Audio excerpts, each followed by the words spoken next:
ఈరోజు నేను మీ ముందు మాట్లాడుతున్నానంటే మా వైఎస్ఆర్ పార్టీ తరపున 5 ఏళ్ళు పరిపాలన చేసిన దానికి మా పోతులపూడి నియోజకవర్గం ప్రజలందరూ కూడా నేను థ్యాంక్స్ చెప్తున్నాను. ఈరోజు నేను ఇంత కష్టపడి ఒక దళితుగా పుట్టి ఎక్కడో చిత్తూరు మండలంలో పెరిగి పోతులపూడి నియోజకవర్గంలో ఎమ్మెల్యేగా అయ్యి ఈరోజు నేను మంచి కార్యక్రమం చేసి మా ముఖ్యమంత్రి గారికి ఒక మంచి ఎమ్మెల్యేగా నేను చేసినాను.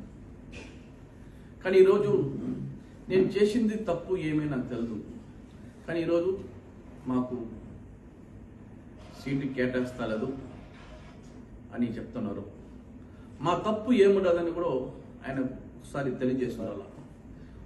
మా తప్పు ఏం చేసినాము, అట్లీస్ట్ 5 ఏళ్ళుగా మీరు ఒక్కసారైనా మనం పిలిపించి 1 ఇయర్కి ఒకసారి పిలిపించి మీరు చేసే పద్ధతి కరెక్టే కాదు, మీరు ఇది చేసింది ఇది తప్పు, ప్రజలతో మీరు కరెక్ట్ లేదా, లేదు మీరు చేసింది కరెక్టా, నా ఒక్క వ్యక్తిగత కరెక్ట్ లేదా అన్నది కూడా అడిగి ఉండొచ్చు. 5 ఏళ్ళుగా గడప గడప తిరగమన్నారు, 5 ఏళ్ళ గడప గడప తిరిగినాను. సీఎం గారు అనౌన్స్మెంట్ చేయకముందే దాదాపు నేను 5 నెలలకు ముందే నేను చేస్తాను అనమాట.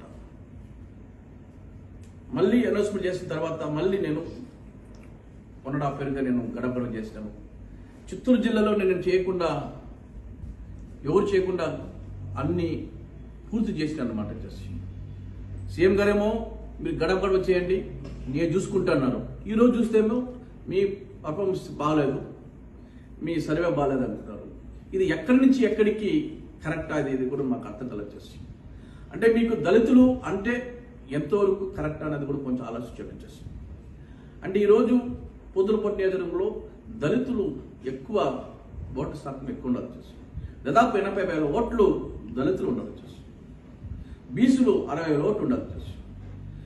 ఇప్పుడు ఈరోజు మీరు సర్వే బాగలేదు, మీకు వ్యతిరేకం ఉన్నది, వ్యతిరేకం ఉన్నప్పుడు మా ప్రజలంతా పిలవండి, పిలిచి మాట్లాడండి. వ్యక్తిగతం ఏముండదు, ఎమ్మెల్యేకి మీకు ఏమైనా ప్రారంభమైంది అనేది చాలా మంది నాయకులు ఉన్నారు, మా కోసం కష్టపడ్డలు ఉన్నారు. మాతో 5 ఏళ్ళుగా కాలంతో పాటు మేము నడిచినాం వచ్చేసి. నాకుండే నమ్మకం మీద నన్ను ఇంతవరకు నన్ను నడిపించినారు. కానీ ఈరోజు ఒక్కో రోజుల్లో వచ్చి మీరు మీ పర్ఫార్మెన్స్ బాగాలేదు, మీ సర్వే బాగాలేదంటే సర్వే చేసింది ఎక్కడ సర్వే చేసినారు? ఐబ్యాక్ సర్వే అంటే కరెక్టా? ఏ రోజులో ఐబ్యాక్ సర్వే అనేది మీరు ఆలోచించవచ్చు. డబ్బులు ఇస్తే ఏమైనా చేస్తారు ఐబ్యాక్ వాళ్ళు వచ్చేసి. ఎంతవరకు ఎవరు రాస్తారు, ఎవరు తలరత్త మార్చేస్తారు. అంటే లాస్ట్ ఎలక్షన్కి ఐబ్యాక్ ఏమైనా మీకు ఏదైనా రిపోర్ట్ ఇచ్చినారా? మీరు మాకు నమ్మకం పెట్టి మా మీద మీరు సీట్ ఇచ్చినారు. 30,000 ఓట్లు నేను గెలిచాను వచ్చేసి. ఈరోజు 30,000 గెలిచింది ఈరోజు ఎంతో రావచ్చు, సగం వస్తుంది, లేదా ఇంకొకటి ఎక్కువ రావచ్చు. నేను చేసిన కష్టం నాకు ఉండాలి. అన్నీ వదులుకొని నా బిజినెస్ ఫ్యామిలీ అంతా వదులుకొని నా ప్రజలే నాకు పార్టీ నాకు అని ఉన్నాను. కానీ మాకెందుకు ఇలా అన్యాయం చేస్తున్నారు వచ్చేసి.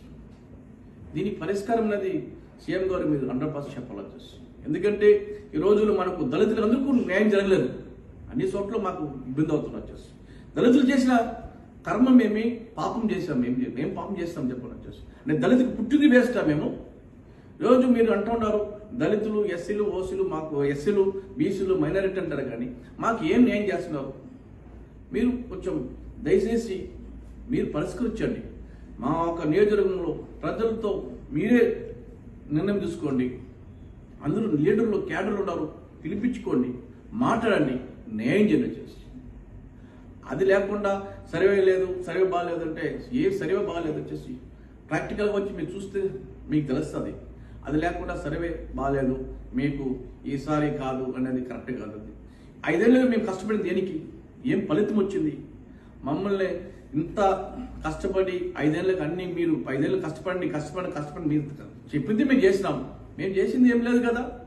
మేము చేయాలంటే కూడా మాకు పైన అధికారులు ఉన్నారు, పైన మంత్రులు ఉన్నారు, వాళ్ళని అడిగి మేము చేసినాం. కానీ మేము ఓన్గా ఏం చేసింది ఏం లేదు.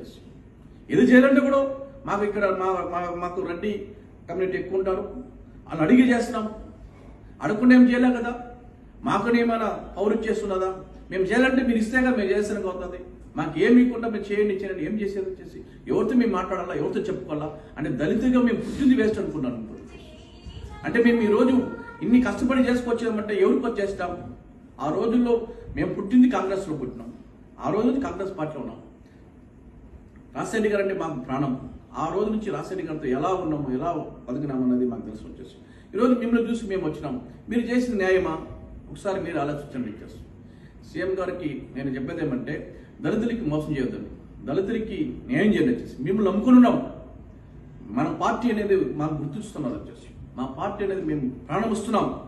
గతంలో నాకు ఎలక్షన్ అప్పుడు నన్ను కొట్టేస్తే సచ్చి బతికినాను.